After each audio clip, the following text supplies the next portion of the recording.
ரோகிணியில் வந்து யாரோ ஒரு பையனுக்கு ஆக்சிடென்ட் ஆகி ஒரு அன்ஃபார்ச்சுனேட்டாக இறந்துட்டாப்ல. மெயின் ஸ்க்ரீனில் போட்டுருந்தா சூப்பராக இருந்திருக்கும். மெயின் ஸ்க்ரீனில் போட மாட்டீங்க தலை படத்தை. தலை பாடு அதுமா மெயின் ஸ்க்ரீனில் போடுங்க. அதான் ஒரே ஒரு கோரிக்கை. மெயின் ஸ்க்ரீன் தனுஷ் படம் ரிலீஸ் ஆனால கொடுக்க மாட்டாங்க மெயின் ஸ்க்ரீன். அது மட்டும் என்ன மெயின் ஸ்க்ரீன் கொடுத்துருந்தா சூப்பராக இருந்திருக்கும் படம். இப்போ ஃபர்ஸ்ட் 45 நிமிஷம் ஒழுங்காக தானே போச்சு. அதுக்கப்புறம் இப்படி தான் இருப்போம் நம்ம. இப்படி வர மாதிரி ஆயிடுச்சு அப்படியே அடுத்து இல்லை. ஐயோ ரோஹினினாலே தலை தான் படம். பிளாஸ்ட் ரோஹினினாலே தலை தான். மஜா ப்ரோ படம். பிளாஸ்ட் சரியான பிளாஸ்ட். செலிப்ரேஷன் பக்காவாக இருந்துச்சு ப்ரோ. பட் மங்காத் அளவுக்கு இல்லை. மங்காத்தா செலிப்ரேஷன் பயங்கரமாக இருந்துச்சு. பட் இந்த செலிப்ரேஷன் அந்த அளவுக்கு இல்லை. But fine. ஏன்னா இன்னைக்கு காரப்படம் வந்தனால வந்து நம்மளுக்கு மெயின் ஸ்க்ரீன் கிடைக்கல. பட் இருந்தாலும் ஓகே. கரை இன்னும் பார்க்கல ப்ரோ. இன்னைக்கு இதுக்கப்புறம் தான் பார்க்கணும். நைட் தான் பார்க்கணும் ப்ரோ. படம் தரமாக தான் இருந்துச்சு. மெயின் ஸ்க்ரீன் கொடுக்கல, அதான் கொஞ்சம் வருத்தமாக இருக்குது. மெயின் ஸ்க்ரீன் கொடுத்துருந்தா இன்னும் கொஞ்சம் நல்லா இருந்திருக்கும். நல்லா செலிப்ரேட் பண்ணியிருப்போம். அதான் கொஞ்சம் டிஸ்பாயின்மெண்ட்டாக இருக்குது. மெயின் ஸ்க்ரீன் கொடுத்துருந்தா இன்னும் கொஞ்சம் நல்லா இருந்திருக்கும். ஏன்னா பாட்டு ஒன்ஸ் மோர் போட்டாங்க, கொஞ்சம் சவுண்டு தான் கம்மியாக இருந்துச்சு. மெயின் ஸ்க்ரீனுன்னா இன்னும் கொஞ்சம் பெட்டராக இருந்திருக்கும். நல்லா ஜாலியாக இருந்தது. நல்லா டைம் பாஸ் பண்ணோம். சூப்பராக இருந்துச்சு. ஒரு 10 பேர் வந்து பார்த்தோம். நல்லா ஜாலியாக என்ஜாய் பண்ணோம். வேறு மாதிரி 4 தாட்டி 4 பாட்டு ரிப்பீட் போட்டிருக்காங்க. செம்மையாக இருந்துச்சு. வேறு லெவல். ரொம்ப நாள் கழிச்சு தலை படம் பார்த்தது வேறு மாதிரி இருந்துச்சு. ரோகிணினா தலை தான். தலைனா ரோகிணி தான். எல்லாம் தியேட்டர்லாம் 2 தாட்டி பாட்டு போட்டு எல்லாம் மஜாவாக ஆடிட்டு இருந்தோம். அருமையான எக்ஸ்பீரியன்ஸ். தலைனா ரீ ரிலீஸ்லாம் தலை தான். இங்கே சூப்பராக இருந்தது படம். அம்மாள் ரோஹினினாலே தலை தான். போட்டாங்க. தின்னு வேலு வந்தார், வேலுவும் போட்டாங்க. தலை பயங்கரமாக இருந்துச்சு. தலை எத்தனை படம் வந்தாலும் நம்ம ஹாலிவுட் ரேஞ்சுக்கு இந்த மாதிரிலாம் எதுவுமே பண்ண முடியாது. நம்ம தான் ரோகிணி உள்ள எல்லாத்தையும் வச்சிட்டானுங்க. என்ன ப்ரோ தனுஷ் ஃபேன் வேற இது பண்ணுறாங்க. நம்ம வந்து அரசியல் வேண்டாம், அஜித்தே போதும். வெளியில் செலிப்ரேஷன் இல்லை, அதான் கொஞ்சம் வருத்தமாக இருக்குது. தேட்டருக்குள்ளே செலிப்ரேஷன் வேறு லெவலாக இருந்துச்சு. இன்றைக்கி May 1 ஏகே சாரோட 55th பர்த்டே. ஹாப்பி பர்த்டே தலை. தலைன்ற பட்டம் வேணான்னு சொன்னார். அது ஏன் தலைன்ற பட்டம் வேணான்னு சொல்லிட்டாரு. அதனால் happy birthday AK sir. 55th birthday உங்களுக்கு ஏஜ் தான் 55 இந்த மேவோட. ஆனால் உங்களோட முயற்சிக்கு உழைப்புக்கெல்லாம் வயசு இன்னும் 25 தான். நீங்கள் இன்னும் மேலும் உயர நாங்கள் வாழ்த்துக்கிறோம்.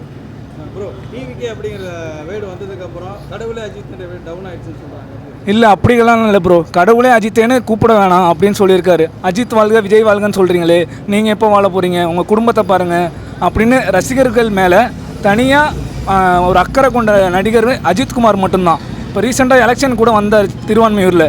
அப்போ வந்து ஒரு ப்ரெஸ்ஸில் வந்து கேட்டிருக்காங்க, ஆட்சி மாற்றம் அரசியலை பற்றி கேட்டிருக்காங்க. நோ நீடு அப்படின்னு சொல்லியிருந்தாரு அப்படின்னு சொன்னாங்க. அந்த வேர்டே அவர் யூஸ் பண்ணல. இவங்க டிஆர்பிக்காக இவர் பேரை யூஸ் பண்ணுறாங்க. அது நீங்கள் எதுக்காக யூஸ் பண்ணுறீங்க? அவருக்கு ப்ரெஸ்ஸு மீடியா இதுலேயும் அவருக்கு இன்ட்ரெஸ்ட் இல்லை. ஆடியோ லான்ச்சு எதுலேயுமே அவர் கலந்துக்கிறது இல்லை. உங்கள் டிஆர்பிக்காக எதுக்கு அஜித் பேரை யூஸ் பண்ணுறீங்க? நீங்கள் வேறு யாராவது நடிகர் இருந்தால் அவர்கிட்ட போய் யூஸ் பண்ணுங்கள். மைக்கை கொண்டு வந்து அவர் மூஞ்சில் நிட்டுறீங்க. எதுக்கு அப்படி பண்ணுறீங்க? நீங்கள் வேறு நடிகர்கிட்ட காட்டுங்க. இது அஜித்திட்ட காட்டுங்க. காட்டாதீங்க. காட்டினா என்ன நடக்கும்னு அப்புறம் உங்களுக்கு தெரியாது. AK 64 அப்டேட் தான் வெயிட் பண்ணுறோம்.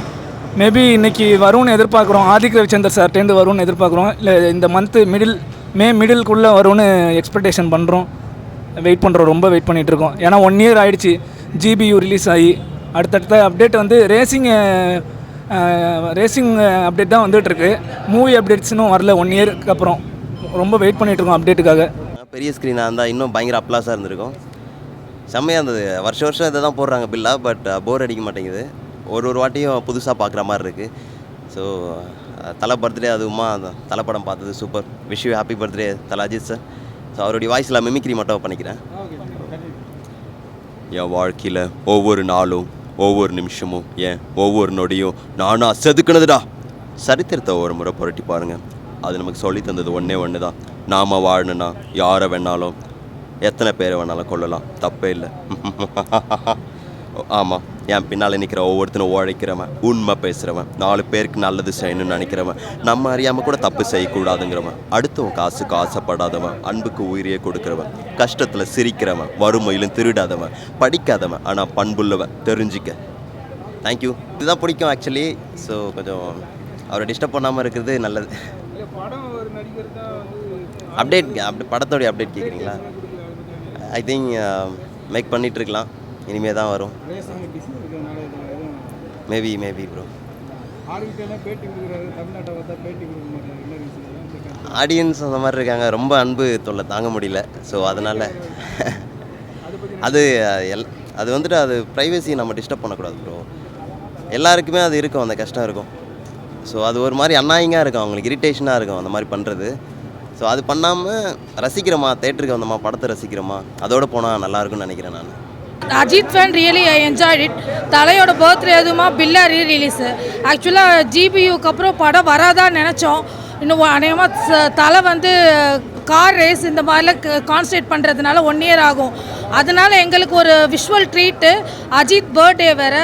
ஸோ இது மூலமாக இந்த நீங்கள் பேட்டி எடுக்கிறீங்க, அது மூலமாக அஜித் சார் கூட நான் ஹாப்பி பர்த்டே சொல்லிக்கிறேன். Happiest birthday dear Padma Bhushan AK அவர்கள். ரொம்ப சந்தோஷமாக என்ஜாய் பண்ணோம். படமும் உண்மையிலே ஏற்கனவே வந்த படம் தான், தரமாக இருந்துச்சு. சொல்கிறதுக்கு ஒரு வார்த்தையே இல்லை. தலையை வந்து ஜிபியூக்கு அப்புறம் வந்து விஷுவல் ட்ரீட்டாக இதில் பார்த்தது ஒரு ஆஸ் அ தலை ஃபேனாக ரொம்ப ஹாப்பியாக இருக்கேன். இப்போ வந்து அவர் கார் ரேஸில் கான்சன்ட்ரேட் பண்ணிட்டு இருக்கிறாரு. பெல்ஜியத்தில் கூட இப்போ 2nd ப்ரைஸ் வின் பண்ணாங்க, நம்ம இந்தியாவை ப்ரௌட் பண்ணியிருக்காரு. ஸோ அதனால படத்துக்கு அப்டேட் தராமல் இருக்கும். ஃபேன்ஸை இப்போ நானே அஜித்தோட ஒரு மேட் ஃபேன் சொல்லலாம். எதுக்கு அப்படின்னா அவரோட 2-3 குணாதிசயங்கள் ரொம்ப அறுக்கிறேன்னு நினைக்க வேணாம். அதாவது இப்போ ஒரு சில நடிகர்கள் வந்து அரசியலுக்காக வந்து இத்தனை பேர் செத்தாலும் கூட பரவாயில்ல அப்படியெல்லாம் வராங்க. நான் வந்து பேர் கூட சொல்ல விரும்பலை, ஏன்னா அரசியல் ஆகிடும். ஆனாலும் ரசிகர்கள் வந்து தன்னோட படத்தை கூட பார்க்க வேணாம், குடும்பத்தை பாருங்கள் முதல்ல வந்து அதுக்கப்புறம் தான் நீங்கள் படத்தை பாருங்கள் அப்படின்னு சொல்கிறா. எந்த ஒரு நடிகர் இப்படி சொல்ல மாட்டாங்க. அது மட்டும் இல்லை, கூட்டம் கூடுறது, இந்த நமக்காக யாரும் ஏதோ பண்ணுறது அந்த மாதிரிலாம் விரும்ப மாட்டார். அவர் உண்டு, அவர் வேலை உண்டு. இப்போ கார் ரேஸில் இருக்கார். இப்போ ஜிபியூ லாஸ்ட்டாக பண்ணார் படத்தை, ஒரு விஷுவல் ட்ரீட்டாக தான் எல்லாருமே கொடுத்துட்ருக்காரு. எல்லா விஷயம் படத்தில் சோஷியல் மெசேஜ் எல்லாம் சொல்கிறாரு. அது மாதிரி ஒரு நல்ல மனுஷங்க. அவர் தெரியாமல் நிறைய உதவி பண்ணியிருக்காரு. நான் முந்தி மீடியாவில் இருந்ததுனால எனக்கு தெரிஞ்ச ஒரு இதில் சொல்கிறேன். அவர் வீட்டில் வேலை பார்த்தவங்களுக்கே 1.5 கோடி செலவில் 12-15 குடும்பங்களுக்கு ஒரு காம்ப்ளெக்ஸ் மாதிரி வீடே கட்டி கொடுத்துருக்காரு. அந்த ஏரியா ஜனங்க வந்து திருவான்மியூரில் எனக்கு தெரிஞ்ச ரிலேஷன்ஸ் எல்லாம் அவங்க வீட்டு பக்கத்தில் இருக்காங்க. அவங்களே சொல்லியிருக்காங்க, அதாவது அவங்க அவ்வளோ செய்வாராம் அந்த ஏரியா மக்களுக்கு, அங்கே பார்க்குறவங்களுக்கு ரெகுலராக அது இதுன்னு சொல்லிட்டு தெரியாமல் அவ்வளோ உதவி செய்கிறாருங்க மக்களுக்கு.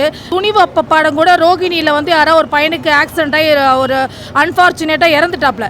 ஆனால் தெரியாமல் அந்த வீட்டில் போயிட்டு அவங்க காண்டாக்ட் பண்ணி அவரோட பிஆர்ஓ சுரேஷ் சந்திரா மூலமாக கொஞ்சம் பணம் கொடுத்து நீங்கள் என்ன பண்ணாலும் நான் உங்களுக்கு ஹெல்ப் பண்ணுறேன், நான் இருக்கேன் பார்த்துக்கிறேன் அப்படின்னு.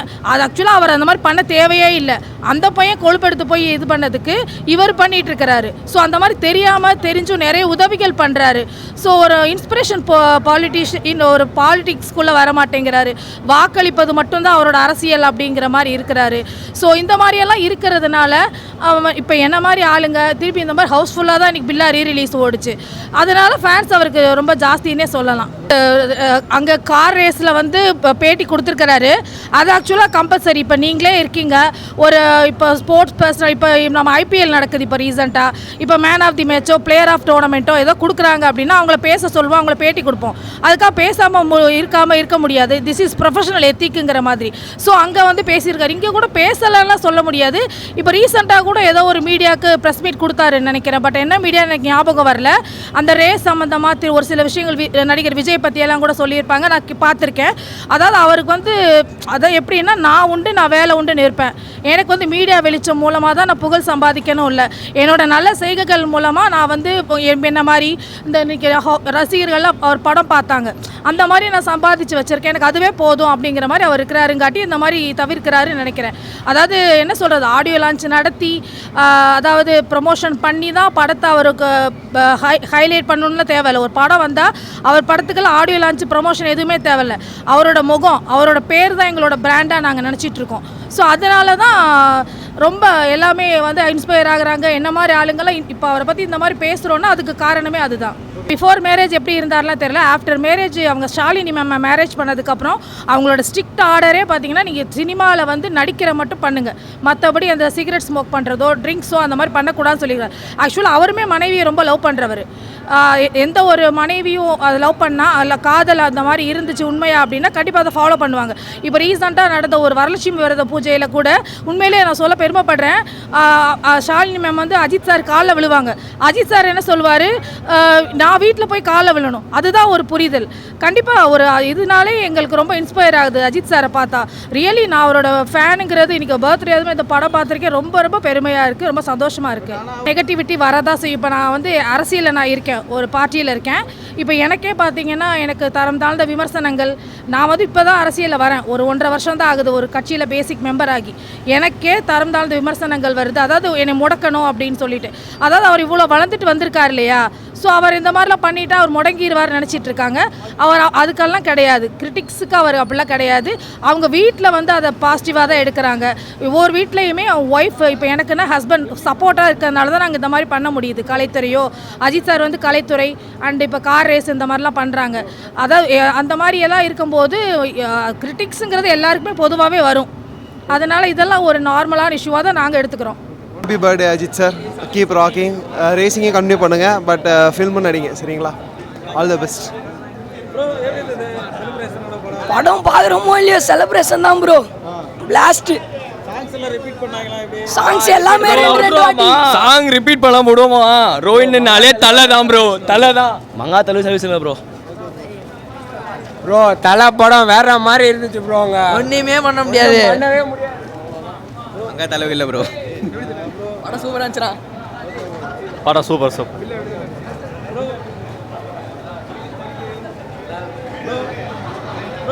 Nice movie. ஒரே கண்ணாதியாக ஓடிச்சோம். போடுற எல்லா பாட்டு ஒன்ஸ் மோர் போட்டுனே இருக்கிறானுங்க. அவங்க தலை தான் கடவுளே அஜித்.